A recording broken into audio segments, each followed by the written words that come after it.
જેમની રગે રગમાં ભગવત નિષ્ઠા અને તપ હતું, તિતિક્ષા, સહિષ્ણુતા અને સાધુતાના જે સ્વામી હતા, શ્વાસે શ્વાસે પરહિતનું રટન અને અનન્ય ગુરુ ભક્તિનો જે સમન્વય હતા, એવા પ્રમુખ સ્વામી બ્રહ્મલીન થયા છે.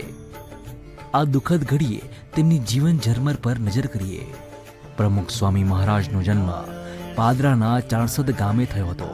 એ દિવસ હતો સંવત 1978 અને તિથિ હતી માગસર સુદ આઠમ, એટલે કે 7 ડિસેમ્બર 1921. પટેલ પરિવાર, પિતા મોતીભાઈ અને માતા દિવાળીબા. સામાન્ય ખેડૂતના ઘરે આ સામાન્ય બાળ શાંતિલાલનું અવતરણ થયું. બાળપણથી જ આંખોમાં ભક્તિ અને અધ્યાત્માની અનેરી ચમક હતી. યુવાનના ઉંમરે પહોંચ્યા તો તેમના પ્રકાશ પુંજથી સૌ કોઈ ચકિત થતા હતા.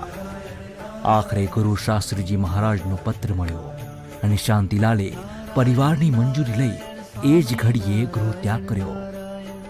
જે બાદ 22મી નવેમ્બર 1939ના રોજ શાસ્ત્રીજી મહારાજે શાંતિલાલને પાર્ષદની પ્રાથમિક દીક્ષા આપી, જેના 1.5 મહિનામાં જ એટલે કે 10 જાન્યુઆરી 1940ના રોજ ગોંડલમાં ભાગવતી દીક્ષા અપાઈ અને શાંતિલાલમાંથી નારાયણ સ્વરૂપદાસ બની ગયા. નારાયણ સ્વરૂપદાસની પ્રતિભા એવી હતી કે 10 વર્ષમાં જ શાસ્ત્રીજી મહારાજનું જીવન રત્ન બની ગયા અને 1950માં જ તેમને અક્ષર પુરુષોત્તમ સંસ્થાનું સુકાન સોંપી દેવાયું. આ સંસ્થાને તેમણે નાનકડા બિંદુથી વિશ્વવ્યાપી સિંધુ બનાવી છે. આ સંસ્થા હાલ વિશ્વના 55થી વધુ દેશોમાં કાર્યરત છે. આ સંસ્થા દ્વારા પ્રમુખ સ્વામીના નેતૃત્વમાં 1200થી વધુ ભવ્ય મંદિરોનું નિર્માણ કરવામાં આવ્યું છે.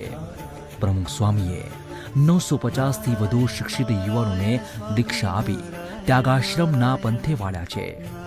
સ્વામીજીએ તેમના જીવનકાળ દરમિયાન 7.5 લાખથી વધુ પત્રો લખ્યા છે, તો 2.50 લાખથી વધુ ઘરની મુલાકાત લીધી છે, તેમજ લાખો લોકોને વ્યક્તિગત મળ્યા છે.